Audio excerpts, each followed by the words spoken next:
Welcome to Season 3, Episode 9 of the Tree of Geek. I'm your host, Josh, joined as always by Michael. Hello. And our special guest tonight, Nate. Hey, nice to see you. In this episode, we're going to be exploring Gary Gygax's incredible world known as Dungeons & Dragons. We're not going to go step by step. We're not going to explain how to create a character. Instead, we're going to look at the game through the eyes of the Dungeon Master. We're going to be discussing different DM approaches to the same situations and challenges. We'll compare our unique DMing styles, discussing everything from encounters, NPC creation, and even managing player expectations. So whether you're a veteran DM trying to refine your craft or someone who's just picking up the DM guide and has no idea what they're doing, welcome to the Tree of Geek. But before we begin, we always start with our segment of New in Geek. So I'll go right around the table. Michael, what is new in your world? You want a 10-minute explanation or do you want a 3-minute one? Let's go in the middle. Let's go for 8. All right, 15 minutes it is. So I have The Wheel of Time. I was watching that. We're on Season 3. I'm midway through, and no spoilers. It's fantastic. It's going well along with the books. I'm really enjoying it. I Know What You Did Last Summer just dropped a poster. You know, we're getting some of the old characters back, and we don't know who's going to be the killer yet, so it's going to be interesting. It's more horror movie news. Linda Cardellini is going to be Pamela Voorhees in the new TV show. Brian Fuller disappeared last year, but A24 is still sticking around. It's still being an NBC thing. Hopefully it's not some psychological, crazy thing. I guess she's going to be an ex-singer, depressing, and things like that. So hopefully they just get it a little more exciting. I just don't need another Bates Motel. Final Destination Bloodlines with the late Tony Todd. They just dropped a trailer. I did not watch it. I have no clue of what's going to happen. I don't want to know. But apparently it is the second most horror movie trailer watched ever. What's number 1? I have no idea. I don't care. Probably that stupid Nosferatu movie. And finally, Red Sonja is, I don't have the release date, but it's supposed to come out later on this year. They showed Matilda Lutz as titular characters. I say it, titular. Sure. She looks mean. So just curious, jumping back to Linda Cardellini real quick, what does it say about us that our childhood crushes are now playing the mothers in a lot of these new movies? She was not a childhood crush for me. It says you're old. Okay, my childhood. I'm not saying she's not attractive, but she wasn't a crush for me. Did you ever see her in She wasn't Freaks and Shania Geeks? Twain. Freaks and Geeks? Loved her. I mean, the in one that. season it was on TV. Yeah, the second season was better. There was no second season. There was no second. No. What about you, Nate? What anything new in your world? Read any new books, any new movies, play any new video games? That's right. I was given very specific homework for this podcast and did not do any of it because life's a little crazy. But I have been playing through the new Baldur's Gate game, Baldur's Gate 3. Very behind on the times catching up with that one, but I can say I just bought it a couple months ago, so I feel you. It's been fun. Obviously I wouldn't want to give any spoilers to anyone else who hasn't played it, who lives under a rock like me. But yeah, no, that's been the latest development in my geeky world, at least. Right. Now, it is a fantastic game. Without giving anything away, did you get to the barn? And if you know what I'm talking about... Yeah, I got to the barn. Okay. Yeah. Michael never made it that far. No, I kept dying, so I stopped. Let's just say when I got to the barn, which again, if listeners know what we're talking about, then they definitely know what we're talking about. I'll tell you off camera, off mic. There's no camera. Yeah, it's... Well, I mean, there is. You just don't know where it is. It's memorable. Yeah. Oh, that'd be creepy. All right. Well... For myself, the biggest news, I guess, is Marvel Doomsday. Their cast announcement has finally dropped. We got a little video of a long line of director's chairs or cast chairs, I guess. I got to the first chair and then stopped watching it. Did you really? Yeah, I was like, I don't even need to know. Who was the first chair? Chris Hemsworth or something? Remember. All right. Well, I'm going to tell you a few people that were confirmed to be in it based on chairs. So Shoot. Get over it. So we did see the entire cast of the new Fantastic Four. We got some of the Black Panther cast, quite a few Thunderbolts. Here's a nice curveball for you. Channing Tatum. So Gambit's coming. Well, I knew that a long time ago. Mm-hmm. Loki is coming back. Tom Hiddleston. And Professor X and Magneto from the Fox X-Men. Okay. Yeah, we got Patrick Swayze and Ian McKellen both coming back for this. Did you purposely say Patrick Swayze? Yeah, Patrick Swayze. I mean, Patrick Swayze's coming back. Like they are Russo brothers are pulling out all the stops. Wow. Like they just Patrick just went and dug him up. Stewart. I could see Deadpool just digging up a body of Patrick Swayze. Well, speaking of which, Characters that were oddly missing from all these chairs include Deadpool and Wolverine, Captain Marvel, Spider-Man, the Which Hulk. Captain Marvel? Both of them? What? Both of them? No, not Little Marvel, whatever her name was, Kamala Khan. No. They just talked about her in Daredevil, so I thought she was relevant. Well, she's missing too, but the Hulk, Doctor Strange, and all of the Guardians of the Galaxy. None of them will be showing up apparently, unless it's like a hidden cameo thing that they're just going to throw in. I don't know. Dave Bautista will not come back unless James Gunn is involved. He said. Yeah, he's out. Oh, really? Yeah. He says no Gunn, no. So when do we see him in DC? I don't know. He's doing other stuff. He lost a lot of weight, got in shape. Not that he wasn't in shape, but he got in different. I always heard he was kind of sick of superhero movies a little bit, and I think that's why he put that stipulation with Gunn in there. Because he knew it wasn't going to happen. Because he knew it wasn't going to happen. Yeah. Yeah, I can go. Yeah, I can see that. Yeah. When recording this, the Snow White 2025 remake released just last weekend. So by the time you hear this, it's like a month and a half ago. But I called it. I'm not going to gloat, but it is one of the lowest rated movies I've ever seen on IMDb. Glad you were the only person in the world that thought this movie was going to tank. Oh, I was. Everyone else was excited. Now, it's at a 1.6 out of 10 right now. Well, it's funny that if you look at the Rotten Tomatoes, the critics are destroying it, but the audience is liking it. Really? Yeah, there is a higher audience score coming out. Now, this was 3 days ago, but it was 78% audience, and then the critics was only like 40%. All right. Yeah. Right. So I did read some reviews, because there are a couple good ones on IMDb. And some people are saying that Rachel Zegler actually carried most of the movie. Like, her acting almost saved it. I heard a lot of gripes about Godot. Yeah. I heard that. And I also heard that it was too politically focused, that people didn't like that they were... How politically focused can you be in a fucking fantasy movie? We didn't watch it. We don't know. Like, but I think people read too much into Yeah, it. It's a fantasy movie about somebody eats poison apples and there's dwarves that are CGI made. Like, Well, I did read another stop. review that said the movie was fantastic, except for every scene with the dwarves. Oh, boy. So the movie did cost, from what I found, $270 million to make, plus anywhere from 50 to 100 million in advertising, plus distribution, plus all the other stuff they do. Mm-hmm. And opening weekend domestic, it brought back 43 million. Worldwide opening weekend was 87. Now, today I did read it was at 400 million worldwide, so it's trying. But I mean, I guess we'll see what happens. I mean, I'm not hating on it. I'm just saying I'm sure I'll watch it someday. When it comes on streaming, right? Sure. Yeah. I tell you what, when my kid's finally 5, I'll check it out. You don't have a kid yet. Exactly. Oh, okay. It might be a minute. And then finally on my list, Severance Season 2. I finished it. I'm not going to give anything away because I know both of you are not done with Season 2. Nate, I don't even know if you watched Severance.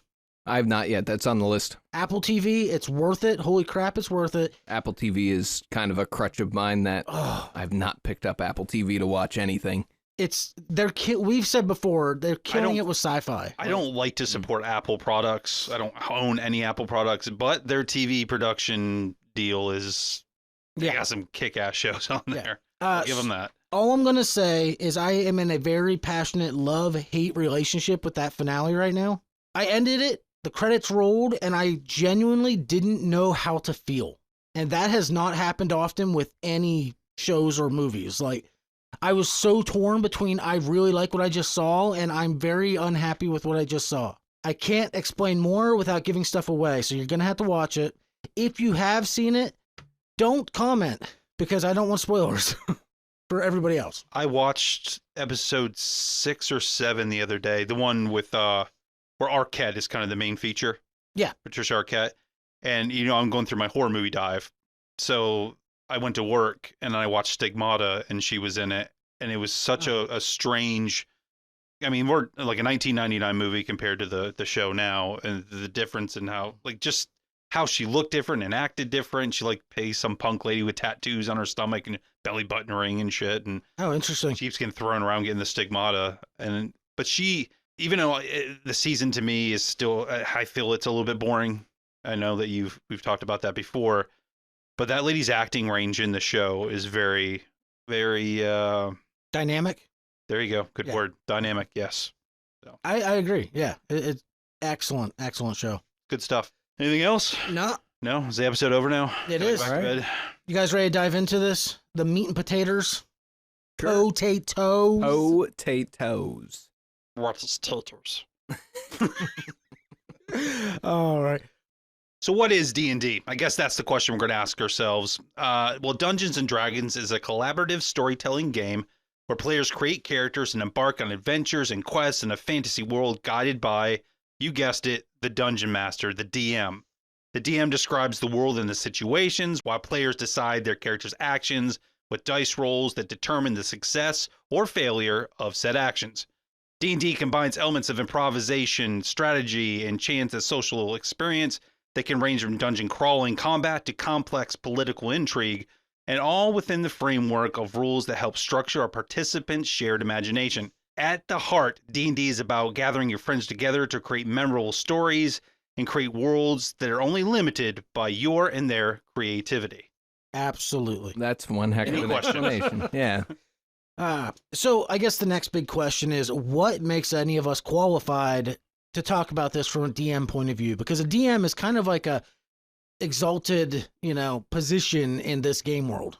What makes us qualified would be the experience that we have. Me being at the least end of the spectrum. Nate, I do believe you've been doing this longer than anybody. How long have you been a Dungeon Master? And how long have you played Dungeons & Dragons, period? Dungeons & Dragons I've been playing for about 15 years. I actually picked up being the DM in 2020 because, what else were you going to do in 2020? No, it's been a lot of experiences with different players, one-shots, and even different DMs that have all kinds of styles I can't wait to talk about. Yeah, 2020 was rough. I think we all adjusted our game styles around that time. Well, it was more... Boredom? Well, without life to get in the way, like we would play 1-2 times a week, which Well, that's true. An adult group of D&D players is an insane feat to play more than once a week or once a month. Yeah. It's hard, I think, once you get older to get people together. Once people got jobs and kids and Oh yeah, band lining practice, schedules up. band practice. Yeah, you hear me, John. Band practice. So I have been playing for about 12 years, and I actually had to message a few of my friends because I have 2 of them I still play with, and we started together, and said, hey, how long ago did we start playing? Because time ladies and gentlemen, as soon as you pass 30, everything blurs together. You don't remember what you ate yesterday, and you don't remember how many years ago you got married. I don't know if that's completely accurate, No. but No, I don't know about all that. But I've been playing for you might 12 want to see your years. doctor about your cognitive functions if you can't remember what you ate yesterday. No, I've been playing for 12 years, and I have been DMing for 10. The reason for that is the group that I started with had a rough start, put it that way. They wanted to go a different direction, let's just call it creatively, than I did, and so I bailed, and with no other choice, figured it out on my own. Mm-hmm. Is that the place where I went the one Yes. time to make a character and it said, no, thank you? Yeah. Okay. I mean, I still love them. They're great people, but certain things just don't mesh. So I decided to go off and do my own thing, and holy crap, it's been running for a decade. And now we do play twice a month. But here's the catch. We play every other Thursday at 9 o'clock at night because all of our kids and wives are going to bed, and we play till about 11:30 and call On it the quits. computer, right? Yep. Sadly, yes, it's on the computer. I miss playing in person, but around 2020, we had to make the move to computer. Well, I think that brings up an interesting topic about I guess you could start this where you start like most D&D sessions is with a session 0. Yeah, Have you ever held a session 0 or been a part of that? we always called it Correct. character building. Yep. And that Yeah. the session 0 is really like where you establish like the rules of the game. Like in a lot of mine, what we do is actually called a consent form. Oh, really? Yeah, where we actually generate a form and it Do you has poke your hand and then sign with blood? Yeah, basically, yeah. Okay. You have to sign in blood to that's your pact with all the players in the DM. But no, it They're all warlocks. they're all warlocks, everybody. It just establishes like certain things like what do you like, are you uncomfortable with this? Are you comfortable with this? Like one of the big ones, and it's no secret, is like sometimes people get sexual in D&D and Cards. some people are not cool with that. So like saying that right on the sheet to be like, I don't want that. Like, Like, I don't want to flirt with my friends. This may Like, occur. like, and that kind of helps establish like what you're going to see in the world, and that, as a DM, helps you establish like what content you're going to present to people at that point. I never, I'm clear here, I never took their feelings into consideration. I never said to Emily, hey, are you going to be bothered if I do this or that? I just like, hey guys, we're just going to do this. And, you know, of course it helps when you know the people you're playing with. I mean, I've known them for well over 20 years. Yeah. So I kind of know their sense of humor. And but I guess if you were playing with people you didn't know. That's, I've gotten into a lot of situations like that where I'm playing with like groups of people I've just met. Like every year I do a Halloween sessions. Ooh. Where it's just like one shots of this Halloween campaign. And we'll pull in like players from different friend groups and like different walks of life. So, and I don't know them that well. So I established like a whole questionnaire that they can fill out to let me know like what are you comfortable, what are you not comfortable with? Because at the end of the day, like as a DM, you're working with the players to build this world. You want everybody to be having a good time, and if you're introducing weird content that doesn't match with their sensibilities, then they're not going to have a good time. Yeah. Makes perfect sense. Yeah. Michael, what's your experience level? You were saying like whenever you run a game and well, I've played D&D for 5 or so years. A couple campaigns, I was never the DM. They kind of just always fell through because trying to get people together, or usually the DM just didn't have time to continue it. He had too much stuff going on in their lives, which is fine. That happens. So I got tired of like waiting, and I was like, you know what? I'm just going to grab a couple of people that I played with before, and I'll try. I'll give it a shot. I've only been doing it for a year now, and it's been interesting because I'm not much of a rules person. You know, I gotta learn all the rules, and then you know. So that's another big one is, and I'll talk about a couple DMs like that, like bending the rules and like breaking the rules. It kind of gets into some interesting territory because you want people to be creative, you want them to have fun, and wow, all the rules of D&D are very, you know, they're thought out. Like they've been through 5 editions at this point. About to be another one. Yeah, about to be another one. That's true. You kind of need to walk that line of like binding the world with rules, because when you get too insane, then all of a sudden it's kind of like when you play a video game and you can put in like the cheat code for infinite money or like infinite power, and then about a half hour later you're like, wow, I'm bored. You know, there's no rules to unless it's GTA. Unless it's GTA, yeah. But there's no rules to kind of keep everything like in place so that there's actual stakes for the players. Then... Yeah, well, if you let one player do something wild and crazy, that opens the door for the other people to go, well, you let John do this, I should definitely be able to do this. So yeah, you got to walk that line. But I think one of my favorite examples is I had a player that was basically, you're familiar with Avatar: The Last Airbender? Yeah. Yeah. He was trying to use like a cantrip to basically be able to earthbend and like do all these crazy things where he could close off doors and walls and push people around. And it's like, I love the creativity, but I can't let you like wreck this world with a cantrip. It's too ridiculous. It's great, but the spell only allows like a meter by meter. Yeah. Like you can make a block, you can't block a door. But that's the thing where you have to kind of say like, try to meet them halfway with their creativity and say like, I can let you do like this, but I can't let you do this because it's going to kind of make this world untenable for like everyone else. Yeah. And I can't create challenges for you if you can break the world with a cantrip, considering that doesn't cost anything to cast.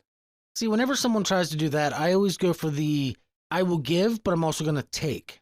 So in that situation, it had been something like, yeah, you can go up to 5 meters or, or whatever new limit, but it's going to cost you a feat. So instead of an ability score improvement or picking a feat, we're going to make your own feat, but that's all you get for that level up. Yeah, that's balancing them out. Right, because then that way they can't be like, well, I can do this and I'm going to pick this over here. Yeah, some players like to quickly throw together combos. Mm-hmm. They're like, well, I'm going to do this, use my bonus action, then use my second win, and then like, whoa, hold on here. Show me exactly where in your character do you have this, and why do you think you should be able to put these 3 different moves together And I mean, how long is one round, or like when you go through? It's not 6 very long. seconds. 6 seconds. Yeah. Like I'm not sure you can pull that all off in 6 seconds. And again, if you let them do that, then everybody else thinks they can just. Unless they're a ninja monk. Yeah, well, They can do anything. Monks are ridiculous with. They are. But- actually. I mean, you make a good point there with, and that's where breaking the rules comes into play. Like, I'm going to allow you to do this, but maybe we'll homebrew some kind of feat that allows you to do this to kind of accomplish what that player wants to do. Like it takes away from like the actual rules of D&D that you can't add in things on top of that, but you're adding in homebrew content and meeting the player halfway with their creativity. It's just sometimes more of a challenge. Like I think in one of my first campaigns, I was less willing to kind of like make new roles on top of the ones I was already trying to learn through my first campaign. But that's part of growing as a DM and being able to be more flexible. And I don't know about you guys, but I find as a DM, it's difficult. Like if you say you're running a pre-made module, like was it Minds of Fandalver? Mm-hmm. Yeah, the most basic module. Do you ever find it difficult not to homebrew in the middle of it? You have to. Those modules, Like- I've never ran a module. those modules are slightly broken. Like they really are. Like But they're definitely, the scale is tilted towards the character. yeah, well, They're it's made tilted. to win. Well, some of them are tilted towards the DM, like Storm King's Thunder. Yeah, no, I said that right. Yeah. Okay. Basically, that one places like players in a world of like giants. Yeah. And if you know anything about giants in the world of D&D, like they have the most insane modifiers, like +7s to attacks and 8s, like very early levels. When I ran that one for a bunch of players, there was I had to let a lot of things slide. Like one thing was armor class, like their main tank. Like I let her climb up to like armor class 20, 21 very quickly, just because the enemies that they were going to be facing were going to hit hard.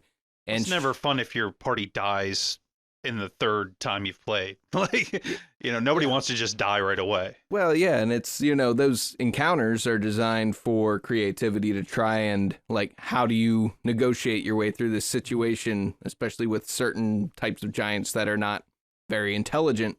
But every now and then you're going to break into a fight, and you don't want it just to be, like, one roll, one kill, like, for everybody. Yeah. So, you have to find ways to kind of get them. Well, and that's the joy of combat. It doesn't have to be straight combat. You can almost make it a puzzle of like, you can just beat on this wall until it breaks, or you can find a way around it or over it, or like.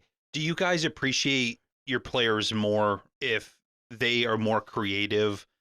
Isn't it? Do you find it frustrating sometimes if a player, and I know this is there, you had a topic later on about like how do you treat each player and like how do you know them and their strengths and weaknesses, but isn't it kind of frustrating when somebody just wants to hit something with a sword over and over and over? Yes. Like when you've made something and there's like 6 different ways they can get through this and they just want to beat it to death with a sword, and you're like, man, I just wish you'd try something different. Like you have all these things in front of you, look at everything you have. And just take a couple breaths and just really think outside the box. How could you get out of this? And like, well, I'm just going to shoot it with an arrow. Okay, well, that's an option. Oh, look, you missed. Like you didn't do anything again.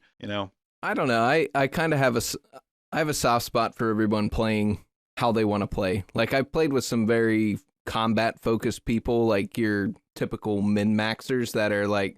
Every single part of their combat, like they've just perfected their class and like they're multi-classing to just everything connects together, and their big thing is they just want to get in a fight and they want to beat stuff with a stick. Okay. And I'm like, if that's how you want to play, that's how you want to play. Typically in your typical D&D party, I could see where that would be frustrating. If you had a whole party of people are just like, I want to hit things with a hammer really hard, like that would get old really quick. Typically in a like bigger party, like you have other people that are interested in other things and just kind of like, all right, well, I'm going to feed this big thing for someone to hit with a stick. All right, I'm going to feed this puzzle, or I'm going to feed this role-playing interaction. Just knowing your players and knowing what they like and being able to tailor each situation to them. Full disclosure, I only have 3 people. Right. Okay. So there's, and not downing the people. They're great people, but there's not a lot of variety. Unfortunately, I wish I had more. Are they newer players too? Not 2 of them. No. Not 2. Okay. Emily's played a few times, but she played when I played. Okay. She probably wouldn't play if I didn't ask her to play. She does it because she wants to make me happy. It's not exactly her thing. So Well, that's when you get a character like that, and you have to I like to at least. I try to ask them, like I text them questions leading up to event to find out more about their character. Like, hey, just curious about this part. Could you give me some more clarification? That way, when I'm building the next session, I can focus in on them and give everybody equal playing time. That way, everybody is involved. Try to get them to do different things. That makes sense. Yeah, I get that. To talk about, and probably one of my close friend of mine, she's probably one of my favorite DMs I've ever played with, like in D&D. She is very player focused and very like story focused. So to that whole thing of, like you say, like talking back and forth out of session, like how would your player feel about this? Or what if I threw you into this situation? Or, hey, text me 3 things that are really important to y'all, which generally means she's going to take them away or throw them in our face somehow and make it really like a big emotional session. But, you know, that stuff is important because I think the DM like oeuvre that kind of got placed on it was that you're basically God and you're controlling the world. And I think some people kind of took that to heart. And it's like, it's my world and you guys are living in it. When really it's you and your friends. I think a DM should be more of a guide, really. Yes. I mean, you're putting things together, but it's not your job to kill everybody or make sure they don't die. It's your job to paint the tapestry of the story and to just kind of guide them through it, kind of push them in different directions and see how they react. Well, exactly. See, it's not supposed to be DM versus players. It is, the DM is supposed to be the narrator of the story. You know, like you're, like you said, you're the guide. You're not playing against the characters. You're just describing the actions that result of the character's actions. Now, sometimes you could throw your own spin on it, but I mean, well, sometimes somebody personally pisses you off and you're like, okay, well, yeah, all right, I'm going to do something special here. Well, you also have to, and I say all that, like, you know, you want to work with your players. You also have to be ready to kill your players. Oh, yeah. Right. Because that was something I learned very early on is like, if there's no stakes to this, then people tune out. Like, yeah, our last session, everybody was on Door's death. They were all about to just bite it. And I was like, I don't want to be mean, but like, I mean, shit, if you guys don't pull this out, then we're going to have to go with plan B and C. Have you ever killed a player? No, they've had one death save left, 2 of them at the same time. Okay. Yeah, that's as close as I've gotten. That was the last session we played. I'm guessing you have. Yeah, I've killed a couple players. Yeah. Well, the session before they went through it like it was water, and this last time I was like, all right, well, you can handle this stuff. Then they almost all died, and I was like, what the hell? Funny enough, of the people it sounds so weird to say it, but of the players I've killed, our friend John was probably like over half of them. He just somehow, I mean, I love you, John. I know you're listening to this, and we love you. But bro, you make some of the dumbest mistakes sometimes. Well, so here's a great example. I was actually playing, not DMing for once. And we were going across this bridge in an underground cave, and there's just water everywhere, and this water dragon comes up out and almost kills us. And thankfully, I use charisma, kind of talk him down a little bit. He's gonna let us leave, just leave our armor and all of our weapons behind. Everybody's like, okay, cool, thank you. I start rezzing the party because almost everybody's already dead. As soon as I bring him up, he fucking charges and attacks the dragon. You think that wasn't an instant TPK? Here's the best part. He missed. Yep. And because he's wearing plate armor, he just sunk in the water. And I remember our DM at the time was just like having him roll for breathing. Like, yep, you're still dying. It's like that little bar in GTA where she starts going red. It's the throwback. It's the Sonic bubbles, you know, the music changes. The little numbers that are coming up. Yeah. No, only one person survived. And to this day, I want to bring him back as like a passerby in another campaign. Just like, oh, don't go in that cave, guys. I think one of the most dramatic player kills that I had was actually in that Storm King's Thunder. Holy hell, that's a tongue twister sometimes. Tell me they got stepped on. They fell, like one of the giants fell backwards onto them. Like they were hiding under one of the tables and they fell backwards onto them. And the other players, like they had this whole situation went tits up and they were just in like a big old fight. So they were rolling their death saves And we got to the end of the session. They were last in the turn order. I was like, okay, we're going to stop here after you roll your last death save, and then we'll start at the top of the order next game. They rolled a critical fail, and so lost their last two. And I love that moment, like it, because of the reaction from everyone. Like, as soon as everyone saw that one come up, just the, like, everyone freaked out. Like, and I think that's one of the better parts too. When you add those like stakes in there, is when you have these players that are so invested, like, and everybody's watching that, waiting for that dice to come up. And when it came up a 1, everyone just like screamed. Like, that's when you build a good moment there, even though you killed somebody. I like that a lot.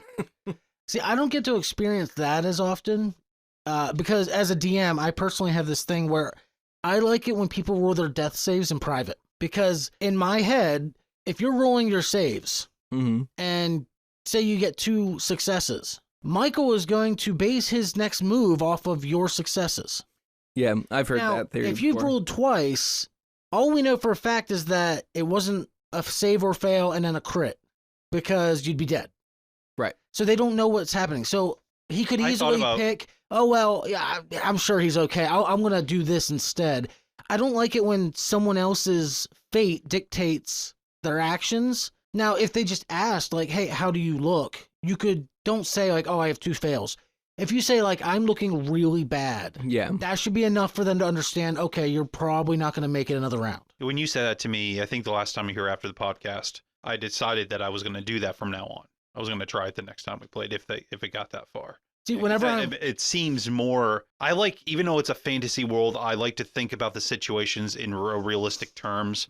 Like, yes, you're using magic and you're levitating things and doing illusions, but like, if you're in that situation, like, how would it actually work? Yeah. Even if you did use magic and you were able to lift this boulder up, like, how far could you I like to put a realistic spin on things, so that it would make sense that realistically you wouldn't know if you're gonna back up or not. Yeah, and there's also another theory, like, and I've seen on online forums where instead of having the player roll the death save, you have the DM roll it. I've done that. So that, like, the DM's actually keeping track of that. So the player doesn't even know. The player doesn't even know how close they are. Oof. Like, so. Wow. Okay. And I mean, it really depends on what flavor of like metagaming you want to get into. And that's a situation where you don't want you might not want the DM fudging rolls. Yeah, exactly. If they don't like your character, they might be like, no. I don't know. I don't think I would do that, though. I have a little bit of integrity. So I don't think I'd purposely screw over a character. I feel like I would save them before I purposely killed one. Yeah, no, that's just, I think that's just rude in general. Yeah. Like, the only time have more respect for your players. Just keep your dice. You're already dead. Yeah. Like, I already know. I don't need to roll for you. You've already died. The only time I ever fudge rolls is if it directly affects the story. And by that, I mean, like, say if it's just like combat with a bunch of goblins in the woods, I don't care what happens. If you die, you die. I mean, that's your fault. But if you're fighting like the big bad second command and I realize, oh, they're actually doing really good, I might give him a little more health, or I might have him hit you to make you back down because I'm getting him out of dodge. Like, I was going to argue with you on that one, but I see what you're saying there. Because, like, if the players are doing really well at something, then they're doing really well at something. But sometimes you do have those characters, and this is really just a time thing. Like, you have more planned for them, and you wanted to introduce them, and you wanted it to be contentious, but then your players really start hammering on them, and you're like, oh, I need to get him out of here. I have more plans for him, and I don't feel like creatively coming up with stuff to, like, cut him out of all the plans I had. Well, I've done it already where, I mean, there was no way I could get the person out. Yeah. They just bombarded him and he was dead. I horribly underestimated the party. So I made him the third in command and just gave his role to a new named character. I made him stronger.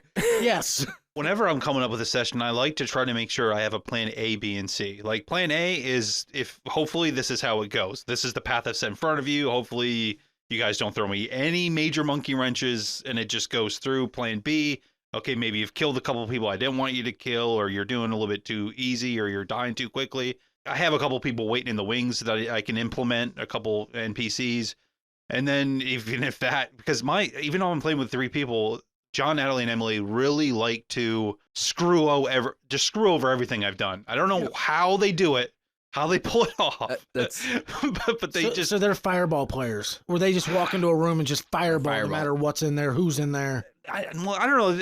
It's not like they don't logically think about things. It's just for some reason they just, I don't know. They just screw my plans up all the time. That's actually. So I have contingency after contingency now, just in case. That way I don't have to stop and go, oh shit, what am I going to do now? I can just keep the flow going. You had a topic in here about flow, and I think it's a good idea for a DM out there who's listening, that you might want to have a plan A, B, and C. Well, I think that's an excellent segue into another topic of what's one of the biggest surprises one of your players has ever thrown to you in the middle of like a session? Ooh, let me go first. I'm not like that at all, first off. Well, because 90% of what I do is homebrew. I love the storytelling aspect. Like you were saying, your one friend, she's very story-driven, less combat-driven. I feel that's probably where I lean. Like, I strive for that balance, but I let the story live its own life in the sense of, like, if the players aren't in the mood, like, if they're not trying to pick a fight, I'm not going to just bring one to them, you know? Okay, great. Well, that wasn't the case this time. It was... Actually, I think it was the Mines of Phandelver, whatever it is. Yeah, you're saying that right. Where they're going looking for the was it the Red Brand bandits and stuff like that, and I wanted to spice it up a little, and I gave them like their own little tavern off to the side that, you know, it's kind of like a gang territory that's just their area, and of course the party waltzes in, acting all tough, and I made it clear that there's at least a dozen of them in here. That's all that's in here, in a bartender. They start questioning the bartender. The bartender isn't giving them the answers they want. Well, the one dude is a lizard folk barbarian. So think like, I don't know, the lizard from Spider-Man, but meaner. He's like, I lean forward and just bite his head off. I'm like, all right, you're going to have to roll for that. Just like, do that. You're going to have to roll for this. He nat 20s. Oh, well. I'm like, all right, yeah, took his head off. Everybody, please roll initiative because you're in the middle of enemy freaking territory here. Somehow they survive. I mean, barely. And then I got to inform them that the bartender was actually the next step in their quest to give them the information they needed. So I had to figure out a whole nother who has this information now.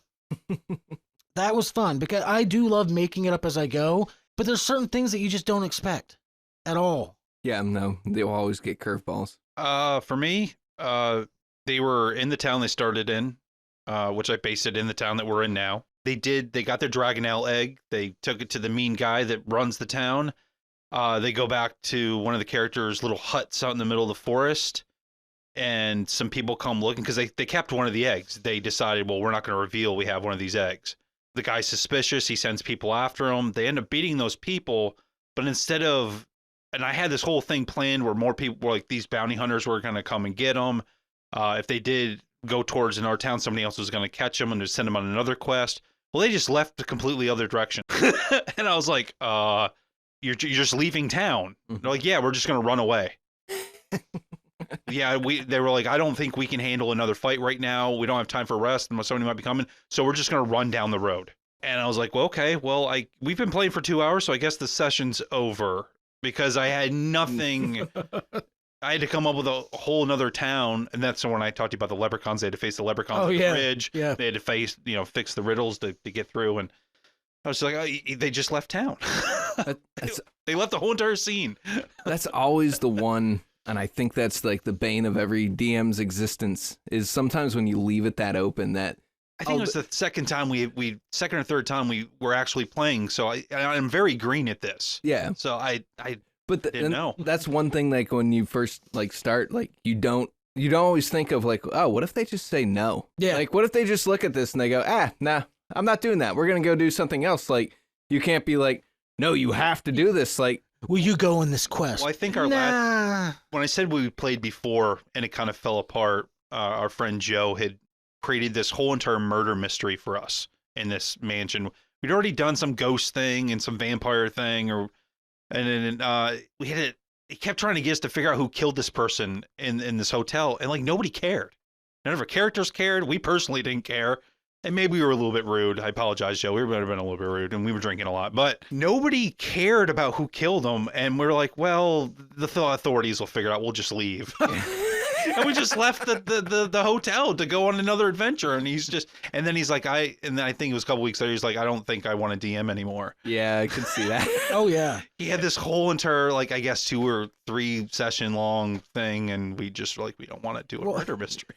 Yeah, I can absolutely see that because you put so much time and I mean, Mhm. people don't realize that even the pre-made modules, the DM puts a ton of work into prepping. You have to read the whole thing first. For everybody just to be like, meh, I'm good. What's the guy in Baldur's Gate 3 that puts the worms in your head? The Illithid. Yeah. yeah, like he had this whole entire thing where the guy comes down and he's gonna like he's supposed to like mine, like make us all like slaves and Like shit. mind meld. Yeah, mind flayers. And we had this guy with us, and I was like, well, this is the dude you want, right? And he's like, yeah. And I was like, well, you can just have him. I He's like, we'll give him to you. And the guy had already paid us. He already gave us like a shit ton of gold. I was like, you can just have him, and then we can leave, right? And he's like, I suppose that'll be fine. And so I ruined all his plans there. So maybe I'm the one that ruined Joe's whole entire DMing thing. That reminds me of like one I of just those. sacrificed our friend. I was like, just have him. See, that's like one of those Adult Swim claymations where it's just like you don't. It's the most unexpected result you can imagine. Yeah. So What about you? Have you ever had something just off the wall? this is one of my favorite stories ever. So Okay.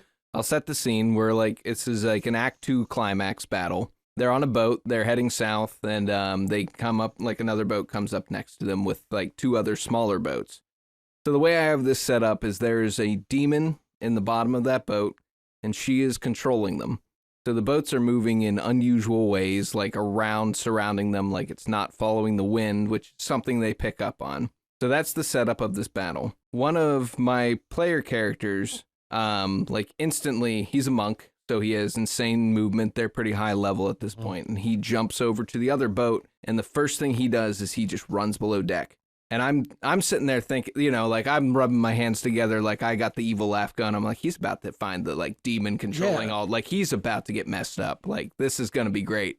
He had bought a magic item earlier in the campaign, the cloak of many things. And what this item is it's basically just like a vest of many things, I believe it is. It's a vest with patches on it, and each patch is something. So, like, you rip off a patch, and it's a rowboat. You rip off a patch, it's a lantern. Like, you rip off a patch, it's a ladder, One of them was a hole.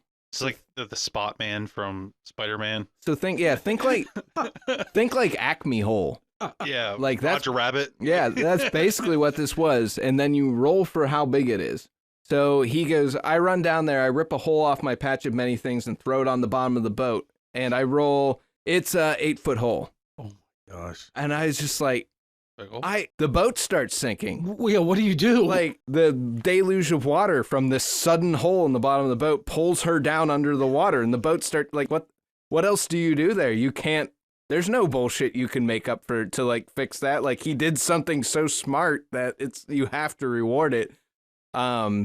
But the real tragedy was when they actually got to, I think they were heading to Waterdeep.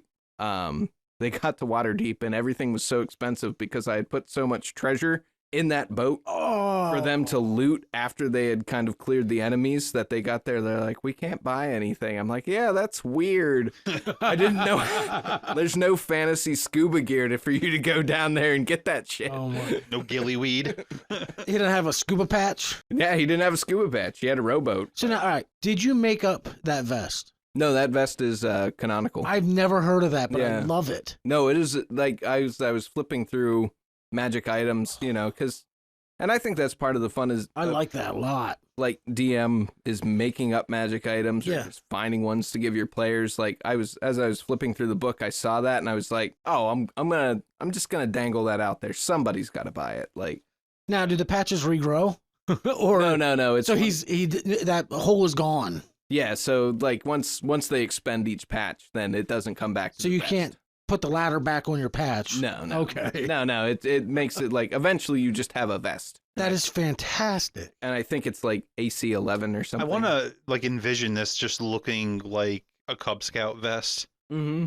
That's That's how I always envisioned it. Like the girls outside of Walmart trying to sell you cookies in their little vests. What was like the this. monk? What race? Because for He some was- reason in my head, it's like a halfling running in like a tiny little Boy Scout. Like, no, he was a human monk. oh, okay. Yeah, and I think he did way like the way of the drunk fist. Oh, okay. He had a very interesting arc. He started off as this noble that would just like throw himself into battle. And then he kept getting knocked out, obviously, because he would just throw himself into battle. And so his whole character arc was like, he just kept getting defeated. And so he like personally kept getting defeated. And so he started drinking more. And then when it came time for him to like do his class specification, he's like, I'm going to do the way of the drunk fist. And I'm basically going to be a defeated alcoholic because of how bad I am in battle. I like when people think about it that deep. Yes. I enjoy that. Well, that brings up a great question that I didn't even write down, actually. How do you, or I guess not how do you, but do you force backstories? I have a very firm stance on backstories. So on players, that's that really goes back into my whole ideal of I want them to play how they want to play. Like, I think backstories are very important, like, because, you know, you get great moments like that and great character motivations like that help drive them forward. And I really, really encourage people.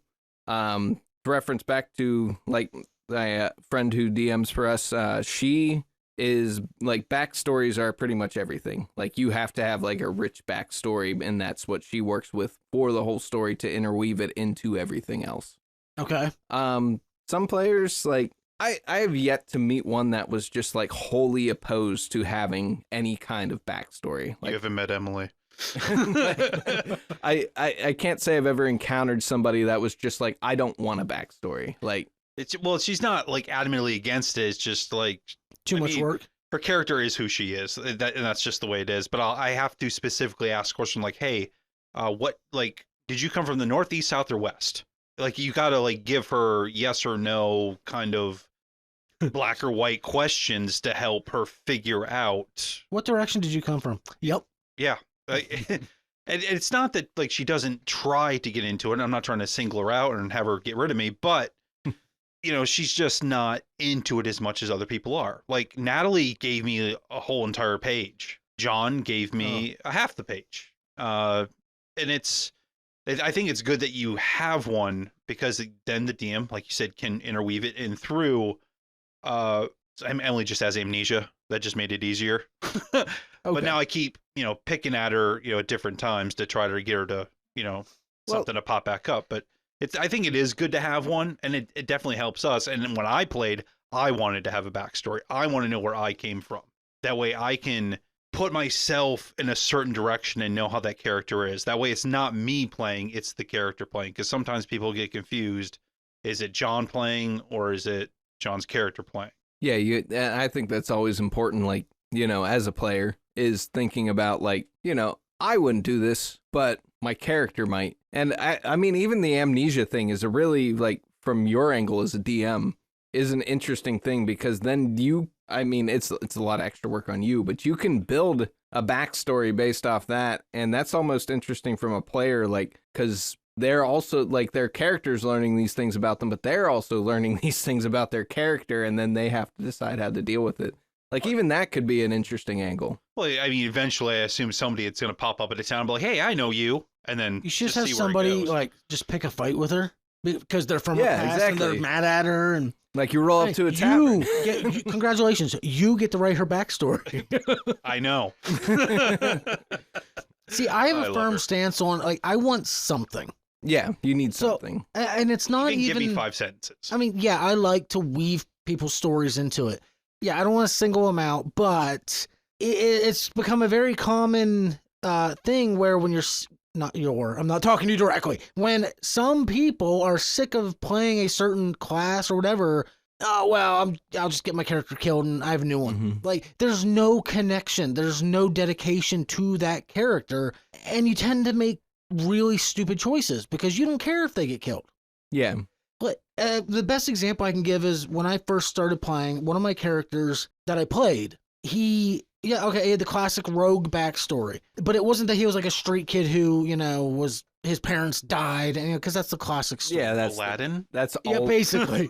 No, he came from a wealthy, middle class family, and yeah, he was bored, so he started trying to little things like breaking and entering, little things that didn't matter. And in the backstory, he eventually breaks into like this much higher class house. He gets caught, and while trying to keep the girl who caught him quiet, he accidentally smothers her. So he runs away and ends up joining this party. And the thing is, like, I don't know as the character if they ever piece together who did it and if they're following, like if they're looking for me. Mm-hmm. So I always had my character, anytime there was a pile of bones, he would go through the bones to find one, like the one thing, like you saw him like holding bones up to his leg once. He's looking for a femur bone that matches him because he's going to try and build a skeleton later to fake his own death. Right, so he's just it could be looking for the completely exits. pointless, but it adds a layer of story to yourself that everyone else might not really know about. And when he died, it hurt. Like Yeah. when your character dies, it should hurt. Yeah, you should feel it a little bit. And so I want So, stories. Do you reward your players for showing more energy, In a sense. more depth? Like, if someone comes to me with a 5-page backstory, you can guarantee they're going to be worked into the story somehow, and there's going to be rewards that are designed for you directly based on what you've given me. Whereas if you give me 3 sentences and I don't know jack shit about you, you're going to get generic rewards for things. Okay. Great example, John. I asked repeatedly for a backstory, and he kept saying, "Oh, I have a great one. I have a great one." 4 sentences. I kid you not. It was like, my parents were killed. I'm hunting the killer. I like black, and I sneak around. Oh, so that's basically the rolls off the book. Well, right now, he's playing a character in mine where he is a warforged who was taken in by a family. He doesn't know where he came from. He was just taken in by a family, and they got killed. And now he's seeking revenge on the people that killed him. But let me just be clear. John is one of the most dedicated players that I've ever played with. Like, that man, he For sure. shows up to every session. He is ready to go. You have to wish make he'd fun look of at him the a bit, clues though. in front of But, him. dude, if you need help making a new style character, just ask. I'm here. Ask Copilot or Gemini. I will say that Do one it of my for you. favorites in one of the campaigns I ran for like 2.5 years. It was all homebrew. I'm taking the 120 something pages of notes the one player took, and I'm using AI to like, hey, put this into a book format to make it easy to read. Because whenever I'm not DMing right now, I'm letting one of the players take a turn. Mhm. When it's my turn again, I have part 2 of my campaign ready to go. Well, there's 3 players that weren't part of part 1. So I want to be able to give that to them and be like, here, you can catch up on everything. And if it's in book format, it'll be so much easier to read. Is that the one, the fountain? Yeah. Okay. Well, the thing is, he's playing a goblin, which I'm like, yeah, sure, why not? Be a goblin. He's a goblin who talks in third person, and he's kind of like the comic relief of the party. But the best part is, he's a goblin. Yeah. So everybody hates him. Nobody likes goblins. Yeah. I told him if he really wanted to throw a wrench in it, he should have been a Nilbog, which is a goblin, but they take damage by healing, and they heal when they take damage. Mm-hmm. I'm like, that'd be the perfect, like, yeah, you're not going to have a big bad enemy, like, sending healing spells your way. Like, talking about players and backstories and all that other stuff, how do you combat, like, main character syndrome? Oh, man. Because that's always a tough one. Like, Explain to me what you mean by that. so, like, during the course of a campaign, sometimes you'll get a player that gets, like, that main character syndrome. Like, they are the main character of this story. They're the main character of this campaign. Like, I've yet to Like, experience every that, situation, they end up being the one making the choices. Yeah. They come out ahead of the group, almost like they act like the party leader, but they're also acting like they are the story. It is written about them. Oh, Great example, the guy that I told you before we kicked out of the group, which, let me just preface that by saying I feel D&D is for everybody. I Mhm. don't like that sometimes you have to make the hard choices like that. But this guy, nobody, like the entire group talked once when he wasn't there, and it turned out nobody wanted to play with him. Not because they didn't like him.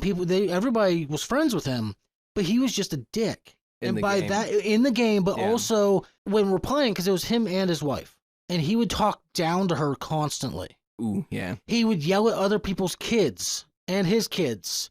Like, bro, I understand you're here to play, but we're all family people. We can only do so much. If the kids are playing over in the other room and they're loud, they're loud. Like, Yeah, no one's pressed about it. so but he 100% had main character syndrome where it didn't matter what character or race he played, he was the same character. Gotcha. So so he was him. he was lizard folk. that bit the guy's head off.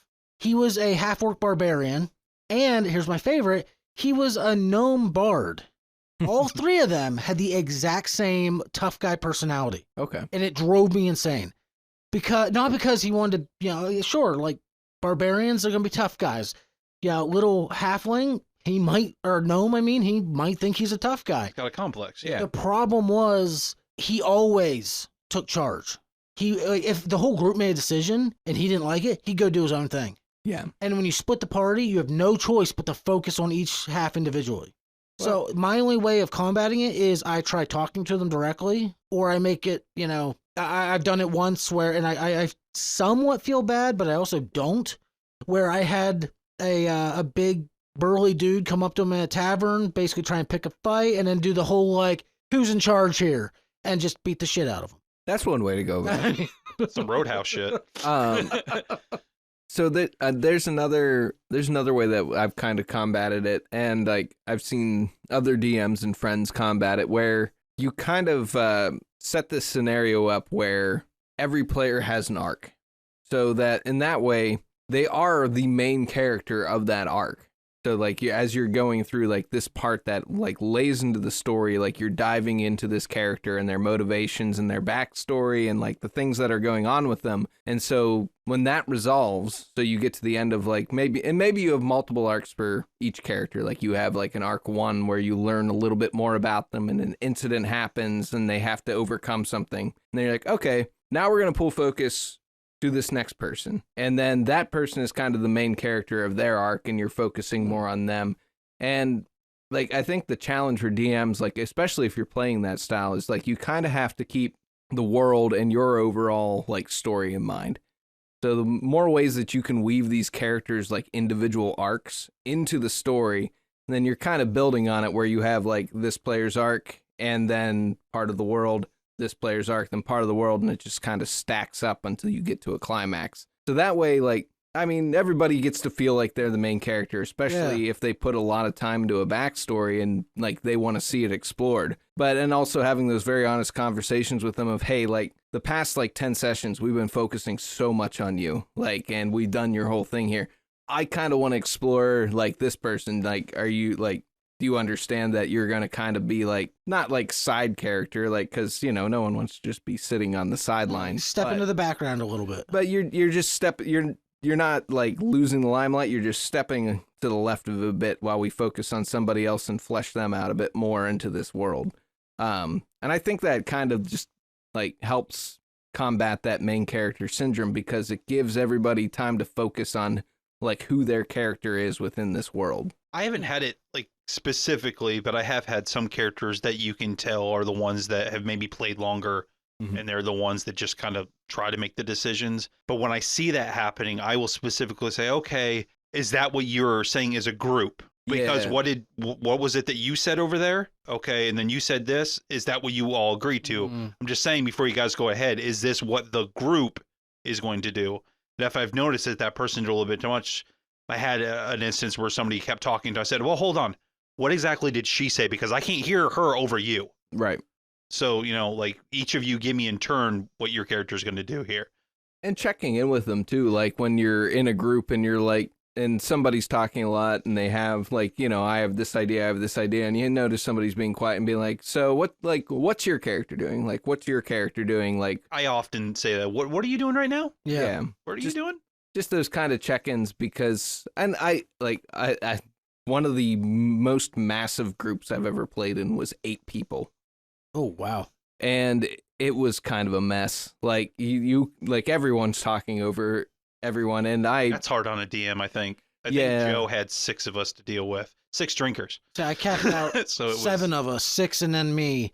Yeah. And that was hard enough to keep track of. I can't imagine 8. Yeah, so it was 8 and a DM. And combat takes forever with bigger groups. Oh yeah, like I mean, I'll be real about it. Like I had a game up in the background, like in combat, and I'd take my turn, and then I'd be like, okay, I'm done, and then I go to play my game because I'm like, I got like 45 minutes until I'm doing anything. I just need to listen and know what's going on. Yeah.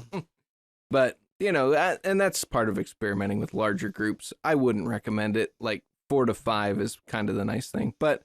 Yeah, I just think that's like a more creative way to deal with main character syndrome. Like you do have people that like push it too far, that are kind of assholes about it and really just want to be like pull focus and be the point of attention. And that's something as a DM you have to address with them. But as far as like making sure everyone shares the limelight, if you're doing your job, you can kind of like layer that into the story correctly. How do you guys physically set up everything?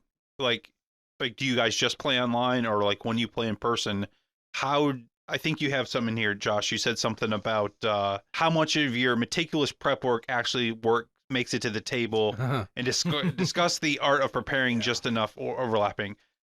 So all right. So for me, homebrew is my forte. I always write out, here's the main story. Here's where I want them to get to. And then I go through it, and it's kind of like a tree, top to bottom. But then you go through and you add the branches. You add some random side quests. But you have to expect they're going to deviate. You can't prepare for everything. Simple as that. However, when it comes down to what actually makes it onto the table, most of the time, like 20%. Yeah, no matter how little you do, you've underprepared. I'm sorry, no matter how much you do, you've underprepared in the end. You've got to be ready to just go with it. That's why I feel knowing the world, like if it's a module, read that thing beginning to end 20 times. Know it inside and out. If it's homebrew, you're a lot better off to begin with because it all came out of your head. But you need to know that world inside and out because it has to, and I always say this, I say it with my writing too, it has to be a living, breathing world in your head where if they do something, you don't even have to think about what happens next. You just see it. You know what happens next. Does that make sense? Yeah. But as far as like in person or or online, unfortunately, we've gone all online because it's easier to match schedules that way. So how does it work though online? Roll20. Roll20. So, Yeah. I mean, do you see your characters? I mean, is it okay? So does it look cool? I mean, do you feel that it's interactive? That you feel like you're in the world, or do you just have to imagine everything in your You head? can make it as cool as you want to. Like actually that boat battle that I'm describing, like on the interface, it actually like had like all the ships, like how to describe this like for audio. a 2D gridded map. Yeah, it was a Okay. gridded map, and then like each boat had its own like section. So I had one boat, two boat, and then the little boats, and then actually up at the top I had kind of put like a 10,000 foot view of the ocean, so you could see how these boats were like moving around each other. And then beyond that, I created layers of each boat. So like when you went below deck, I switched you to a new layer. So now you're looking like below deck of the ship. Are there tools online to do this? Like when in the roll? It's all in Yes. Roll20. All right, so you have and the you can do ability different to- maps and jump around. Okay. By layer, I gotta do everything in person. So well, and by layer, he means like, do you remember in high school like the anatomy? Things where like they're clear pages, you'd flip it over. right. It's that idea with like the boat where like here's the top level. Oh, you went down, down a deck. You just make that top level transparent. Now you see the next one, Yeah. Okay. and you can put the maps themselves are stationary, but you can put characters and tables and whatever you want in them. You can even now I was looking, if you have a paid subscription, you can add soundtracks that run while you're on that screen that people can hear. Like Yeah. so you can go as ambient with it as you want. I usually just throw Spotify on the TV. Yeah. my Fantasy favorite- playlist, Yeah. My favorite part about that, and which by the way, Roll20, if you want to sponsor us, just reach out. But my Roll a favorite, 20 for your chances. my favorite thing about it though is the dynamic lighting. Have you played with that? Yeah, dynamic lighting's a Dude, great so tool. It's a pain to set up yeah. because you've got to put your map and you have to map out all the walls and the doors and everything. But once it's mapped out, because each player has their own token that they can drag around the map on the screen. They can only see in a certain radius around them. And if you come up to a wall, because you mapped out that wall, they can't see around it until they actually get into the doorway. So it puts them into a realistic view. Yes. Yep. So if they Okay. can see an enemy, they have to assume that enemy can now see me. Yeah. Especially in like a cave when it's dark. It's awesome. I love it. So Interesting. that's something you have to like let them know, like when you're in this environment, like please move one square at a time, like Yeah. because if you reveal something, I have to stop everything and I have to say like, okay, you walk up on this, like you walk up on this goblin, you walk up on this like enemy, you need to start combat and you need to like we need to deal with this now. And like your token fills 1 square. Mhm. But each square is supposed to be 5 feet. So the maps are roughly gauged, I'd say, to match that measurement. It's just easier that way. If you're moving, you're moving 30 feet, you're moving 6 squares ahead or whatever. Does that make sense? Yeah, it makes sense. I just, because I don't play online with you, I didn't know what it looked like at all. You will.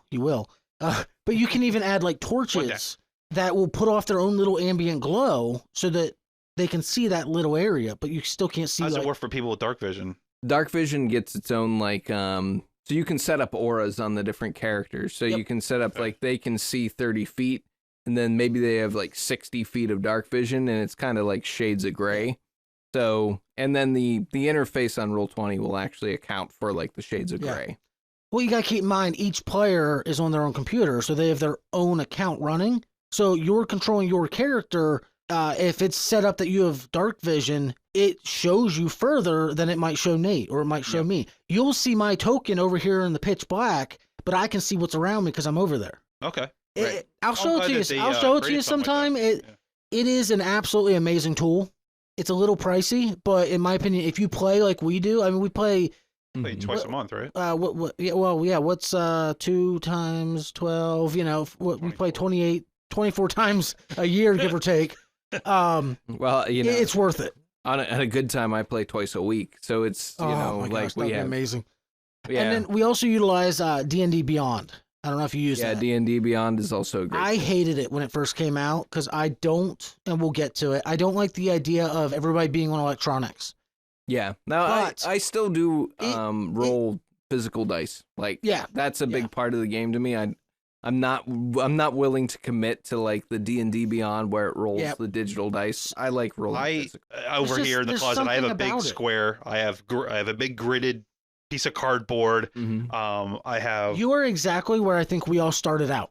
Hand-drawn maps. Yeah. I printed things off. Like these are the people that sit on there. These little wasp things they're fighting right now. Well, actually, for one of our campaigns, one of the main ones I've been in for years, when we did one of our, quote unquote season finales, we all got together and we got the grid out and we drew and our DM, she actually bought us like minis of our characters and we had like mini painting and that sounds fun. Like we made it a whole weekend thing of like, we're going to play in person and we're going to do this like all day Saturday is the season finale where we have this big showdown. See, we've done it before where it's like big battles. We try and get together. Now it's rare.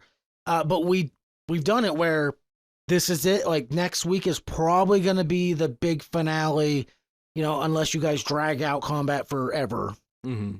But we usually go for it's going to be a long session. We're going to finish it. We're going to be in person. Now here's the kickers. We still use Roll20 because the place we get together, because you need a bigger place. You need a table and even my dining room upstairs still, when I put the 2 leaves in the table, still sometimes people don't have. I bring in an extra table for me just so I'm out of the way. Yeah. So the players never have enough room. Trust me. Well, that's. I always wanted to build one of those tables with a big TV in the middle. Mm-hmm.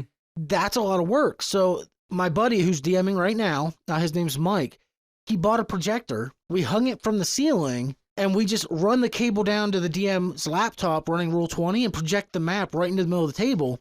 And we put our minis on that. It's so easy to reveal spaces. And downside, sometimes Roll20 has issues. Okay. It just does. I've had some. But I mean, I've had some buggy moments with Roll20 that really wrecked the flow. Like, you keep going, I reveal this space, and all the players are like, I don't see anything. One time it actually blew all my maps out. Oh, no way. So like we launched the session and like all the next just empty. All the next maps I had were empty. The nice thing about it, I had all the assets still saved within the program. Good. And I was like, I remember how I set this up. I was like, guys, I could build this, like, if you give me a half hour, I could build this back up so we can still play. And they just played Super Smash Brothers with their characters on a blank map. Like, just who would win in a fight? Battle. Oh, I love it. Oh, geez. Yeah, like we've done it before where it's like everybody brings something, almost potluck style, or like we'd all chip in money for beer and pizza. That's what we used to do in John's basement. We would go down there, we'd order pizza, and everybody bring little meat and cheese trays and Yeah. You know, we'd be like, hey, we're playing for a half hour. It's break time now. It's so much fun.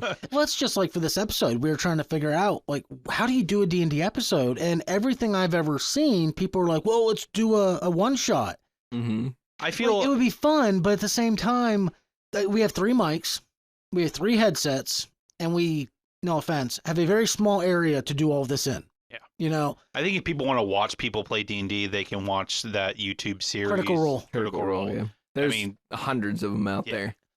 For the record, if you want a really, really good one, it's a podcast, not a YouTube series, but go look up Not Another D&D Podcast. I've listened to that before. Yeah. Holy shit. Okay, my buddy found it and told me to listen to it, and I was just utterly hooked.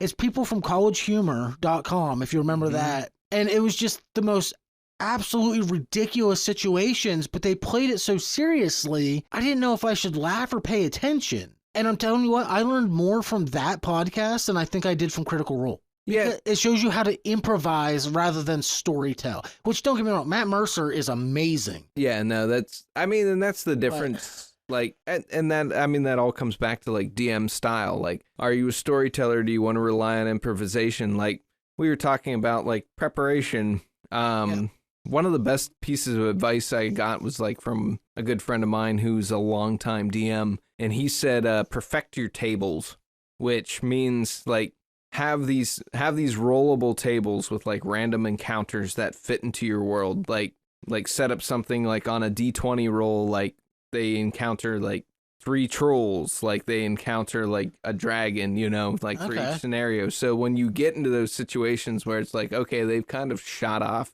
and done something random, now I just like, okay, so you like walk into a clearing and you see X, you know, like sitting on a pedestal, like you see a sword sitting on a pedestal. You go to approach it and roll, and then you encounter like a dragon. So that way you have a little bit more of that flexibility when you're trying to improvise, but you don't have to like go, okay, what do they say? What do they say? What do they say? What do they say? And then you're just rolling it off of a table to kind of get like these pre-made encounters that you've set That's up. a good idea. Well, I just took everything that they left the town from before, and I've shifted it. to the next. Yeah. No, I don't care where you go. You will do this. Well, see- Eventually, you can't get away from it. Also, name generator. Have a Ooh, name yes. generator on your computer ready for when they say, I talked to the shopkeeper. What's your name, shopkeep? And it's like, Billy. Bob Billy's Jr. your name. I will. AI has been very helpful for me. I don't know if you guys implement AI in your DMing at all, but because I am new and sometimes I don't know rules and in situations that kind of throw me off, using AI to help you figure things out very quickly is very helpful. There's been times where I've just had to, get on Copilot and say, hey, pop this in here in a couple sentences real quick. This is what's going on, give me an idea. And then it just helps me out. Or if I don't know what a rule is, that's when it's really helpful. Like, hey, like if somebody said, oh, I have a vest of many things. Well, I've never heard of that. So I'm like, hey, Copilot, what is a vest of many things? It's boom. I don't got to go find a book. I don't got to get on the D&D Beyond. Yeah. I can just boom. I mean, you can instantly have Google it. what is XYZ, but if you just punch that into AI and it tells you instead of like going through all the links, it's 100 times faster. It really is. I found that AI gives you an explanation of how it works sometimes, and it gives you examples.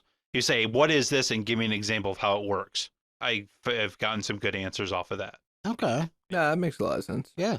I mean, I use AI a lot. Like the one I use, you can upload files to, and I'll upload like 8 different things. Like, hey, this is the ideas I'm working with for a situation. Help me organize my thoughts. And it'll completely, in one file, it'll give me everything, figure it out. It'll put things where it feels it should go. And you read through it and you correct it if you need to. Like, it's good for NPC creation. It's a great tool to bounce ideas off of. That's what I love. So, actually, NPC creation. What's one of your stories, like a favorite NPC that you've created that your players have had? I know that I've been a year in. They haven't. Well, I don't know. My character from my last game, I just brought him in, and like, oh shit, he's not dead, because they just ended prematurely. So I brought in the Heragon guy to, be like, hey guys, what's going on? I personally like to, when I play, I like to do voices. I like to be a whole different fucking person. He's Russian Heragon, from over the steps in Russia, and he's like, he runs the temple in the town they're in now. And so I was like, I'll just bring him in. And I like to bring in, like, I brought in the Yellowstone Ranch people. I just kind of changed it from the Duns to the Dutners and just kind of tweaked their names and stuff. But actually, like, a favorite NPC, I don't know, they haven't really interacted with any of them that much. They don't, at this point, ask a whole lot of questions to find out who the people are. Or it's really a means to an end. Hey, have you heard anything? Which way did they go? It's very, and that's a very glossed over version, but it's very kind of basic. They don't really delve into them enough yet. I kind of just make the characters what they are. I had a guy jump out a window. Yeah. He was trying to escape and he just jumped out the window and then he broke his leg. Like, I don't know. Well, that's unfortunate. Because me and Josh and I have talked off mic where I do like DMing and I'll continue to do it, but I really want to be a player. I think I'm more than just a player guy. I that's just the way I roll. So in a lot of my NPCs, I might get some bland ones that they're going to kill off of the internet, but then the ones I create, I get to role play as them. And I think that's a fun part for the DM where you're not just bogged down with rules and figuring out who's doing what, but like you get to be those NPCs sometimes. And I think that's a good fun part. Well, it's kind of like where everybody else is playing one. I don't know if I answered your question at all, but no, that was good. Like no, I'm not just, at all. I'm just saying, it's, part of the fun part of being DM is like, every player character has their own player that they're playing, but you're playing everyone. You're the world, like It was overwhelming at first because I'm like, I have to play like these 15 people in these first couple of sessions. I'm like, holy. And you got to remember shit. what accent each one had. You got to remember the personality that each one had. Well, but do you though? Right now, well, but do you though? I always a lot of the I'll times. tell you what helps me. Up. I'll tell you what helps me is a lot of these characters, like I said, I did the Yellowstone thing. Now the bad guy in the last town, I based off of Patrick Stewart. Patrick Swayze? Yes, Patrick Swayze. He's a dancer, And so I try to, like, the one temple guy was supposed to be a Morgan Freeman guy. So like I try to make, I don't know if you guys have ever seen the show, the hospital show, Grey's Anatomy. They're in a town right now. They're dealing with a doctor. She pretty much is Grey from Grey's Anatomy. So like I kind of already base it off of a celebrity or a character that's sort of out there. Is it, I don't know, maybe I should be more creative, but I put you a little spin on it. That way I kind of remember who they are and sort of the Undertaker in the town is based off of the Undertaker from wrestling. So it's okay when they talk to you, I know. Like it makes it easier. I'll do a rock character at some point maybe, but that way it's not so hard. And I kind of do a lot of voices, maybe not that well, but it's kind of just Maui from Moana. Is it? Yeah, well. No, I like that. I like the idea of fashioning it off of real world people. Yeah, I mean, you draw inspiration from everywhere. Yeah. I think one of my favorite NPCs. So I had a player, and this he's one of my best friends. He's played in a lot of stuff that I've done, and like in a lot of games I've been in. He loves doing voices. Like he always has like this character with this really unique voice, and he was playing a character that talked like this. So this was him the entire like campaign. So he's like, and this like really like like nasally like nerdy voice, and he was a paladin of Lathander. So the god That's of a Nickelodeon character somewhere, and I can't quite place it. like so Lathander, in D&D like paradigm, and that's the god of traveling. So his big thing was like he wants to be on the road, he wants to be going, and eventually he did accidentally die in the campaign. And they brought him back. And so, like, for his scene, like, of coming back, like, I built up this thing of, like, okay, like, you're up in, like, in the plane of Lathander, like, and you finally, like, run into him, and Lathander walks up to you and puts a hand on your shoulder, and he goes, "Hey, buddy, I think I'm going to send you back." Like,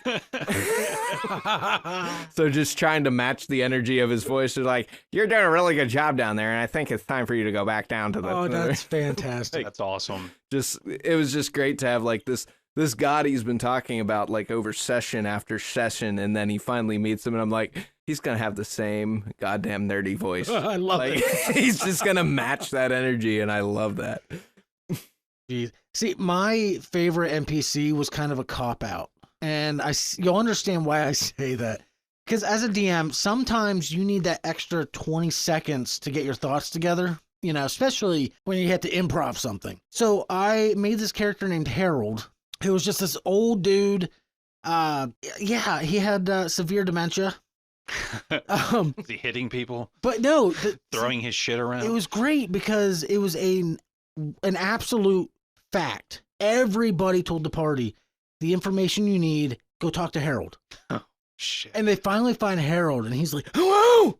Like, he opened, like, I tell you what, that killed my voice doing that for like a whole, game after game after game. But he had full-blown dementia, and there was a reason.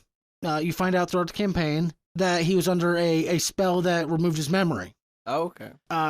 Because he knew something about the big bad. Well, spoiler, I mean, you'll read it eventually when I finish the campaign 1 notes. Harold is the future version of the big bad who came back in time to stop himself, and the big bad wiped his memory so he couldn't. Okay. Well, the party, he was supposed to be a throwaway character that was going to come back later and, the big reveal and stuff. The party befriended him. Mm-hmm. And they, loved him. Of course they did. Well, here's the problem. I made him with, hardcore Alzheimer's. He was like a lost puppy. So when they were friendly to him, he started following them. And the one girl playing, she was just, feeding the ducks, making them follow her more until the point where, I literally cannot remove him from the group now because he is ingrained in it. Because they've gotten attached at this point. So I made a palling point. around with the future guy. So I made a point. I gave him a little backstory that other people had to fill them in on. I made him this super powerful sorcerer. The problem was he forgot his spells all the time. So he was pretty much worthless in every battle. Well, then he was just so much fun to play because if I needed that extra 30 seconds, I would have him chime in randomly. What? What do you say? And just start rambling about the most stupid shit. I'd look around the room and see something and just ramble about it. And everybody's looking at me. And in the back of my head, I'm like, okay, what am I going to do next? Yeah, you did a Kaiser Sose. And it worked. That's the best part. But then the stupid party, freaking lawfully good people, they had to get noble. And they decided to help him and try and fix his memory. Oh, boy. So the one character did basically it was like a mind meld. So I had to describe my mind to your mind, the insane chaos of inside of his head, and I tried so hard to keep all these magical walls up that they couldn't take down. But he just kept rolling so good. I had no choice but to Let him in. You broke through another one and another one, and then finally I'm like, you know what, fuck it. Yeah, you gotta get. I did the big revelation of him realizing this is to the group. I'm just, the last wall comes down and you just see clarity in Harold's eyes. And then he stabs Sarah in the face. They basically force pushed them away, blew the guy mind melding back, which caused severe psychic damage and revealed everything. And now Harold's lost in the wind because now he knows who he is. He knows who he is. Yep. I'm yeah, you guys know you just made 2 big bads now. You just added one to the world. So you added the same one. Let's just say I had plans for part 2 of my campaign, and it could get, I'm telling you right now, Michael, it could get insane if you guys don't make some very important choices. Oh yeah, and that's the best part. The end of my campaign, I ended with the big bad pulling a, do you know Once Upon a Time from ABC? Yeah, I've heard. I basically did that, where it pulled the whole party and him to our world where there's no magic. Mm-hmm.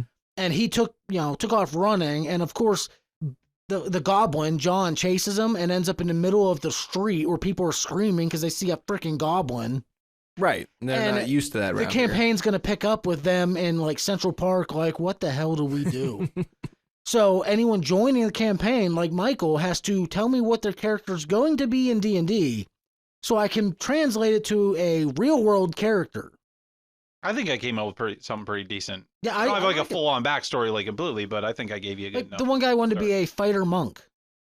So interesting. He's playing a street kid who got taken in, kind of like Rocky, he got taken in by a gym owner and taught how to box. No, that's the Mike Tyson video game. Oh, my bad. And I'm like, you know what? Wait. I'm like, that's screw it. Out. That's what Hold on. I'm like, screw it. Let's go with it. We'll make this work somehow. Yeah, I just ranted for a while, but that's how I make NPCs. I'm used to it, man. I just sit here, just watch you. Look, if there's one thing I'm passionate about, it's D&D. Everything about it, I absolutely adore. Well, Have you ever seen SW5E, the Star Wars version of D&D? I just assumed everything has a version No. of D&D. No, there is a full-on like Is it like Pathfinder kind of? No, it's D&D Oh, it like is. 5e rolls, but Okay. applied to the Star Wars universe. And we started playing in a campaign of that. And one of our Dun, dun, dun, dun, dun, dun, dun.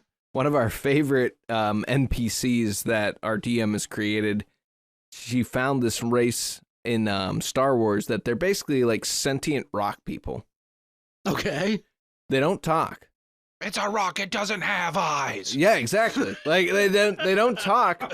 They do move. Like he moves about the space station, but he doesn't say anything. Like they kind of communicate vibes like a little bit, but there's not much else to him. I love it. And we all kind of just accepted like, oh, it's Rocco. Like, and we talked to Rocco, and we're like, hey, what's up, Rocco? And it's all cool. Well, like, Is Rocco smooth or is he rough? Like when he walks around the corner and doesn't quite make it, is he scraping like the side of the hallway and like causing damage? we don't ever see him move. Oh, okay. Do you find him by following the scratch marks on the Like, floor? No, he just like He just appears somewhere. when you stop like paying attention to him, he'll relocate. But we added a player like partway through this campaign, and we're all full in acceptance. Like the whole party that's been there for a while is full on acceptance of Rocco. Like we understand Rocco, we get him. And this new player, she's like, I don't like why? Like he's a rock.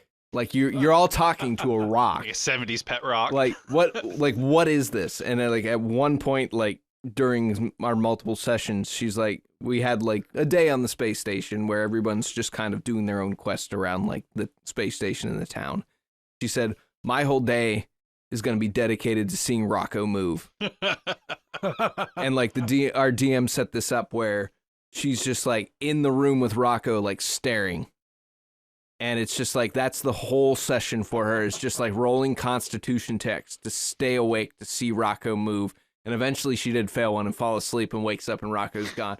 It's fucking beautiful. Like, just Rock's hilarious. got time, right? Like he doesn't need to. I can't tell you how much I love that. Like, I want to know how. Like, is this human-sized rock? Like, is he an average? yeah, no, it's a tall rock. Like, how heavy is he? I just picture it like a basketball-sized rock just sitting there on the floor. Not Wilson. I kind of always pictured him like a rectangle like rock. Did you like paint a face on him or anything? Like a monolith? Yeah, kind of like a monolith. Okay. We did have artwork, like very crude artwork of him. Like, my fiance plays with us, and at one point, like we came back from a mission, she's like, "I brought some rocks for Rocco," and she's like, "I placed them on top of him." And then our GM goes, "Rocco blushes," so we drew like a little crude drawing of Rocco blushing.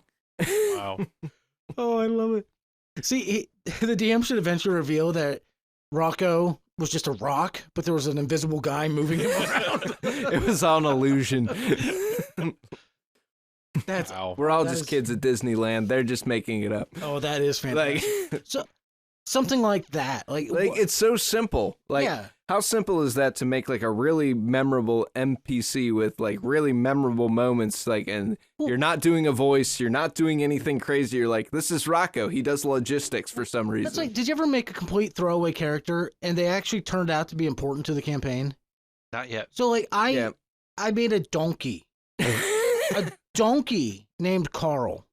Because I'm not gonna lie, I blanked. I didn't have a name ready because they're like, "Oh, what's the donkey's name?" I'm like, Carl.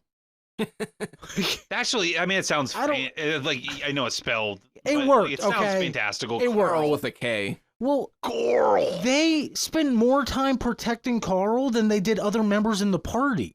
Just because the guy at the stable said, "Now you take care of Carl. He's special."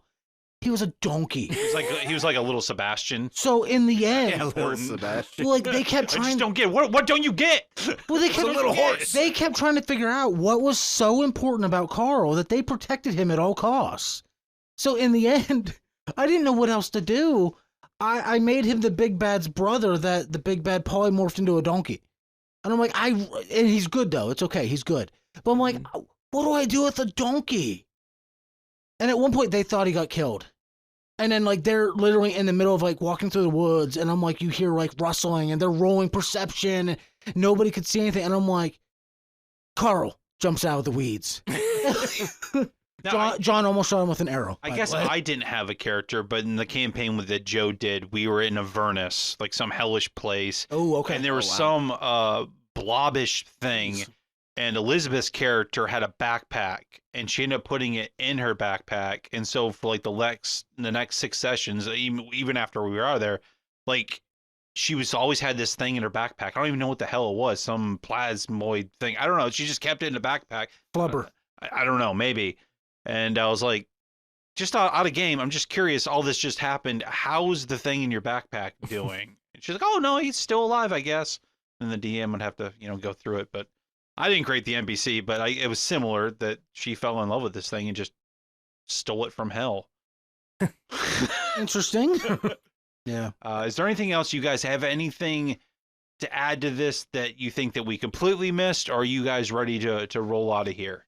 No pun intended on dice. Well, I mean, I think we could wrap it up. If we come up with anything else, I'd be happy to come on again. And, I encourage anyone to, pick up D&D, try it out, and, take any of the tips. If you want to get out of your comfort zone, you want to do something completely different, it's a good game for you. Exactly. Josh, why don't you do your boring end of credits thing? All right. So you heard them, folks. If you're interested in hearing Nate again, or just hearing more about D&D, or if there's a specific topic of D&D you want to hear about, drop a comment down below on YouTube, Spotify. Actually, I don't even know if Spotify does comments, just throwing it out there. They don't do comments. If they don't, well, you can also find us on our socials where you can drop a line, Instagram, X, and Facebook. It's Twitter. Just look up the Tree of Geek. Twitter. The Tree of Geek podcast. You will find us. We are definitely active, so please drop a line. We'll happily get back to you. If you're really enjoying what you're hearing, please don't hesitate to jump over to patreon.com. Sell your Tesla and give us your money instead. Hey, if you talk over the URL, how are they going to give us any money? We just start the URL completely. Okay. Patreon.com/Tree of Geek, $5 a month, and you can join our amazing Patreon where you can get behind the scenes photos and videos, as well as vote on upcoming polls on episodes and everything else D&D related. And for a very limited time, if you join our Patreon, you will get a Tree of Geek tumbler laser engraved by the Maker Station. I did get a tumbler. Are you on Patreon? Right. No, because he's special. He didn't get one. But you guys could out there, and you could have D's nuts on it. That could happen. He made an hour trip one way just to be on the show, so he gets a tumbler. Yeah, you get a tumbler. You get a tumbler. But you do not if you don't join our Patreon. So please head on over, support us, and help us buy better equipment that Nate can fix for us. I do believe that is pretty much it, so we are going to head out of here. But before we do, Nate, do you have anything personal that you want to advertise or throw out there to the people? I guess you can follow me at Nathan Glunt Music on Facebook, at Nathan Glunt on Instagram. Voice of an angel, this guy. I play music in the central Pennsylvania There's a lot of docking area. Covers, I hear. What's that? You do a lot of docking covers. A lot of docking covers. Some Nickelback. You're going to love it. But yeah, I play music in central Pennsylvania, so if you're ever around the area, come check it out. He just covers Baldur's Gate music, that's all. That'd be awesome. Bardcore. No, all right. No. Well, for the Tree of Geek, this is Josh. I'm going to head out of here saying go pick up some dice and play D&D. And this is the H train going, chugga.